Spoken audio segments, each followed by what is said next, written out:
Bem-vindos, crentes e descrentes, ao nosso canal. Eu sou o professor Marcos e esse é o nosso canal de teologia. Então, hoje eu vou iniciar uma série de vídeos que é uma série de vídeos que foram muito pedidos já há algum tempo, né? Principalmente por algumas pessoas que vieram da mesma linha, da mesma matriz religiosa que eu vim, que é o neopentecostalismo. Eu venho de igreja neopentecostal, fiz parte de igreja neopentecostal por muitos anos, né? Praticamente a minha infância, a minha adolescência até a entrada na fase adulta e alguns anos já da juventude inteira na igreja neopentecostal, até eu sair de igreja neopentecostal e ir para outra igreja. Eu fiz parte da Igreja Universal, que é uma igreja de matriz neopentecostal. É uma das mais famosas, se não a mais famosa, né? Dentro da maioria das abordagens, é tida como a igreja neopentecostal mais famosa. Mas muitas pessoas não conhecem a verdade por trás do neopentecostalismo. Então, o tema dessas videomensagens, vai até ter uma playlist aí criada no canal, é a verdade por trás do neopentecostalismo. Qual verdade é essa? Nós vamos entender um pouco sobre como surgiu o neopentecostalismo, quais foram as pessoas que com seus pensamentos deram origem realmente ao neopentecostalismo, quais os principais pensamentos do neopentecostalismo, os principais líderes hoje, principalmente no Brasil, né? Porque o neopentecostalismo no Brasil ele cresceu de forma absurda, cresceu e tem crescido, apesar que é meio controverso, porque ele cresce, mas tem também um êxodo muito grande, uma saída muito grande de fiéis para outras denominações religiosas, principalmente denominações mais históricas, como igrejas batistas, igrejas presbiterianas, igrejas de linhas reformadas, igrejas de linhas mais tradicionais. Isso acontece muito. Então ele cresce, mas ao mesmo tempo ele decresce. Vamos falar um pouquinho desse fenômeno também, o porquê que isso acontece e abordar o pensamento dos principais líderes que existem hoje, conflitando um pouco com o pensamento mais comum dentro das igrejas evangélicas. E lá no final falar sobre o porquê que os neopentecostais não são considerados por muitos como evangélicos. Tem porquê ou seria uma perseguição por parte desses cristãos que não consideram os neopentecostais como evangélicos. Para começar, hoje eu vou abordar um pouco só do histórico do neopentecostalismo, falando sobre algumas igrejas que se enquadram, mas a ideia é entender como surge o neopentecostalismo. Para a gente falar sobre o neopentecostalismo, nós precisamos falar da figura de alguns autores, alguns missionários antigos famosos. Um dos mais famosos dentre eles é Essek William Kenyon. Ô Marcos, mas quem foi esse Essek William Kenyon? A princípio ele era um missionário batista, e como missionário batista, ele presencia um pouco do crescimento do pentecostalismo, né? Se você não entende muito sobre a história do pentecostalismo, tem uma série de vídeos aqui nesse canal sobre o Espírito Santo, onde eu falo sobre o surgimento do pentecostalismo e abordo um pouco da história do pentecostalismo, falo sobre algumas figuras famosas como Daniel Berg e Guinan Ving, que serão precursores do surgimento da Assembleia de Deus no Brasil, que é uma das igrejas do que nós conhecemos como primeira onda. Mas para hoje, o que eu queria que vocês entendessem, assim, para a gente começar a refletir sobre o movimento neopentecostal, sobre essas igrejas neopentecostais, é que Essek William Kenyon ele lança um pensamento que é um pensamento que vigora até hoje, que é o pensamento do que a gente chama de confissão positiva. Alguns falam também palavra da fé, mas o termo confissão positiva ele era mais comum de ser utilizado por Kenyon e também por outros predecessores dele, como o mais famoso deles, que é Kenneth Reagan, ou Kenneth Hagin, que alguns falam, né? Kenyon, então, ele vai fundar esse pensamento da confissão positiva. De forma simples, a confissão positiva é: eu preciso confessar coisas boas, eu preciso confessar que coisas boas vão acontecer na minha vida, para que essas coisas boas aconteçam, para que eu atraia essas coisas. Isso é um pensamento bíblico? Se nós formos fazer uma análise a fundo das escrituras, não. Apesar que não há problema de você confessar coisas boas, né? Marcos, eu vou ficar confessando coisas ruins. Eu até concordo que confessar coisas boas é um pensamento bom, né? Mas não há uma garantia que você confessando coisas boas biblicamente falando, essas coisas boas vão acontecer na sua vida. O que também não há uma garantia que se você confessar coisas ruins vão acontecer na sua vida. São especulações que essas pessoas criam através de interpretações errôneas da Escritura. Quando nós formos confrontar o pensamento neopentecostal, aí eu vou fazer uma análise sobre isso, me apoiando na Bíblia e no contexto teológico sobre o tema. Para esse aqui, William Kenyon, criar o pensamento da confissão positiva, ele meio que faz uma mistura de pensamento gnóstico com o pensamento pentecostal que existia na época.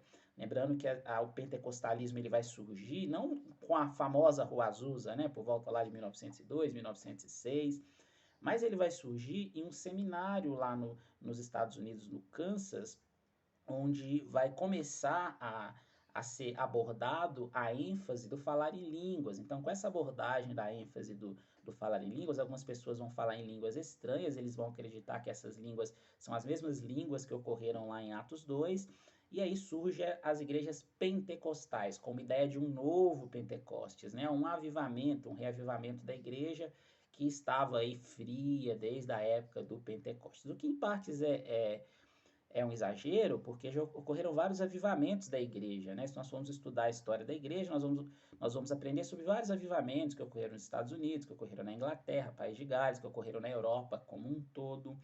O que esses cristãos eles buscavam, na verdade, era ações, acontecimentos carismáticos para que eles pudessem considerar como algo bom ali, né? Dentro do que eles viam que não acontecia com os cristãos que existiam ali. William Kenyon ele vai bem a fundo, ele não vai apenas falar das questões carismáticas, dom de línguas, ele não vai falar só sobre cura, mas ele vai trazer uma noção de determinar quando eu determinar algo vai acontecer. Deus vai fazer através do meu pensamento positivo, através da palavra da fé.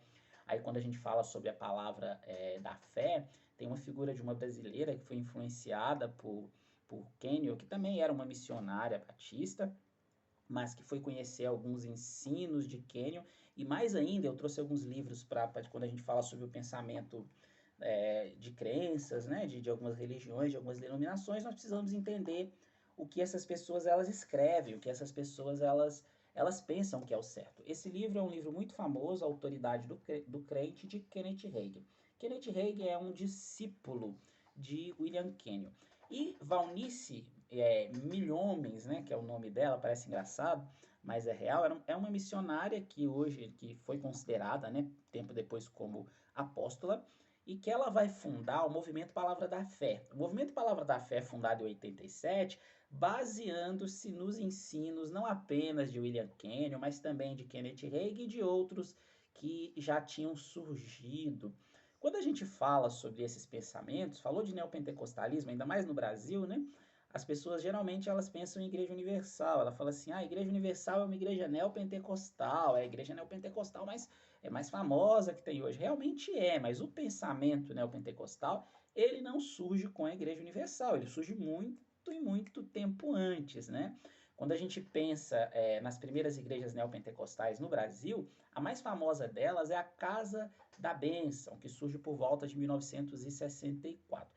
Essa Casa da Bênção, para algumas pessoas, ela que vai dar o pontapé inicial no pensamento neopentecostal no Brasil. Em partes isso é real, porque vão sair figuras famosas de lá. As mais famosas dentre elas é a figura do Bispo Edir Macedo e a figura do R.R. Soares.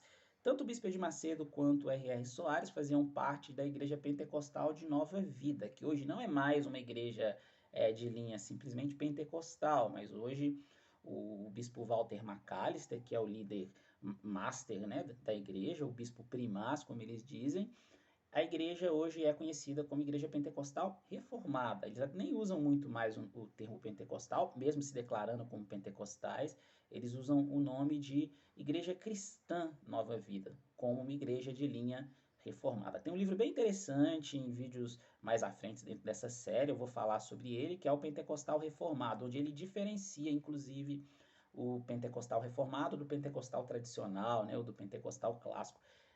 Tanto Edir Macedo quanto R.R. Soares e outros que não são tão famosos quanto ele, como Samuel Coutinho, vão sair dessa linha da Igreja Pentecostal de Nova Vida.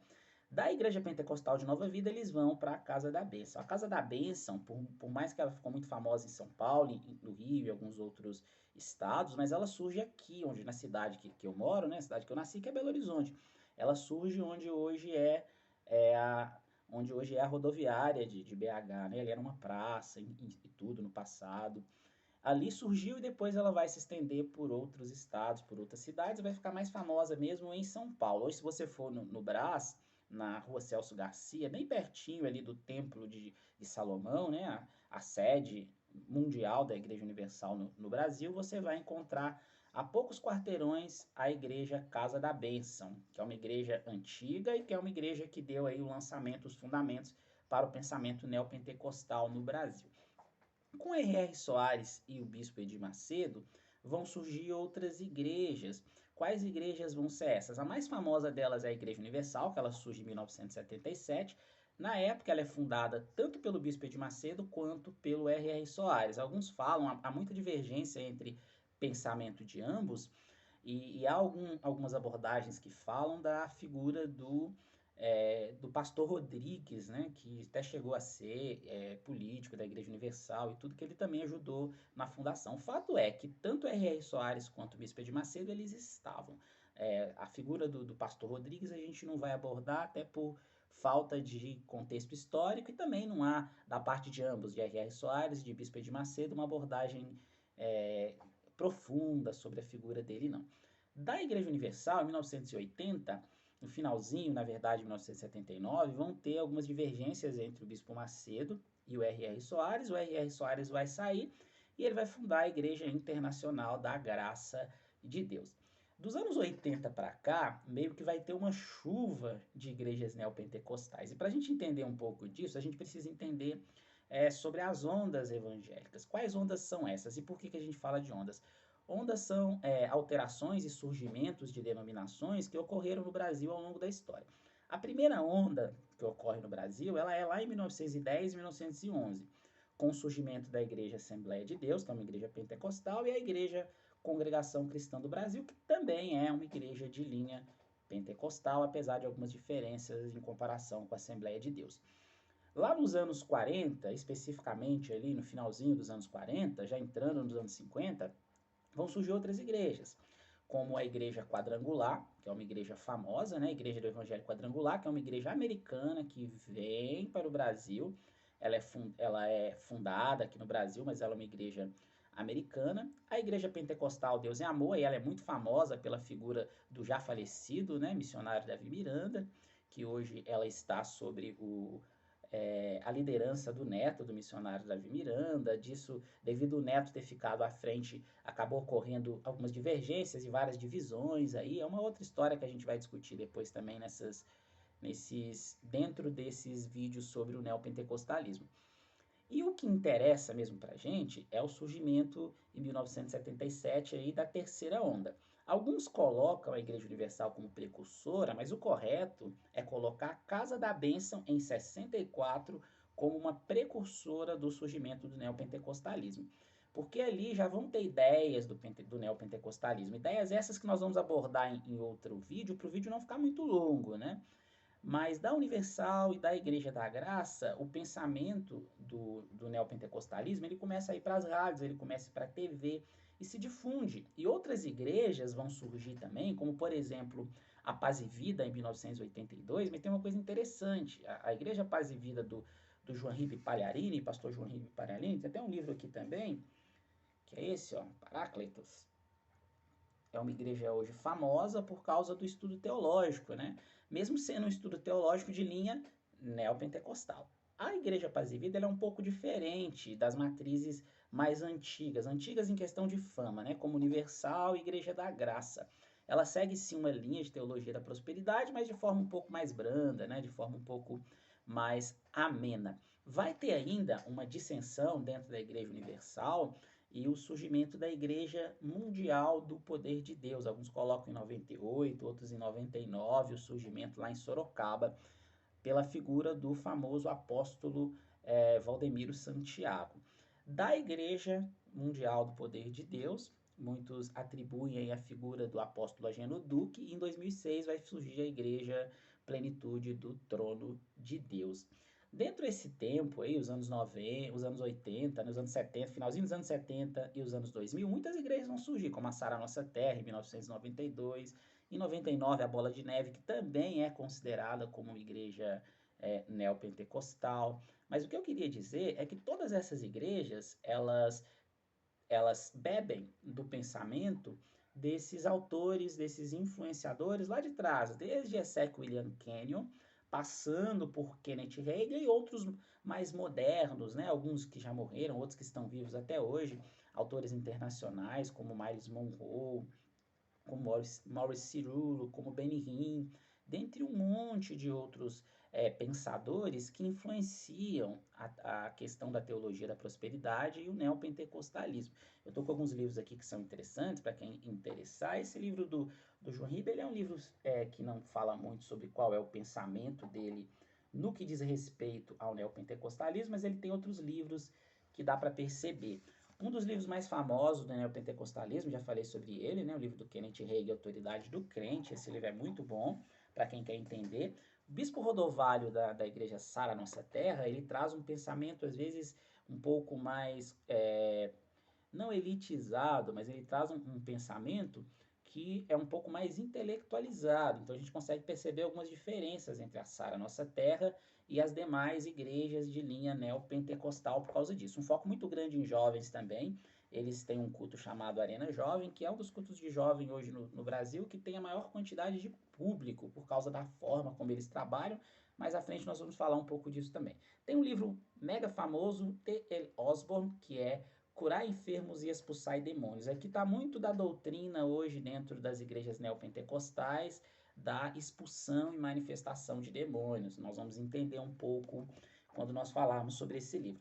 Tem o livro agora, os dois últimos livros que eu queria, na verdade, os três últimos livros que eu queria mostrar é o Como Tomar Posse da Bênção, do R.R. Soares. O R.R. Soares é o maior difusor dos estudos das obras neopentecostais no Brasil, através da Graça Editorial. Muitos livros do Kenneth Hagin são publicados por ele e de outros famosos também, pastores neopentecostais. Tem um livro do Bispo Edir Macedo, Somos Todos Filhos de Deus, mas eu vou trazer depois a abordagem de outros livros do Bispo Edir Macedo para entendermos o pensamento dele e de alguns neopentecostais. E por último, temos um livro do apóstolo Agenor Duque, As Fraquezas de um Homem Forte.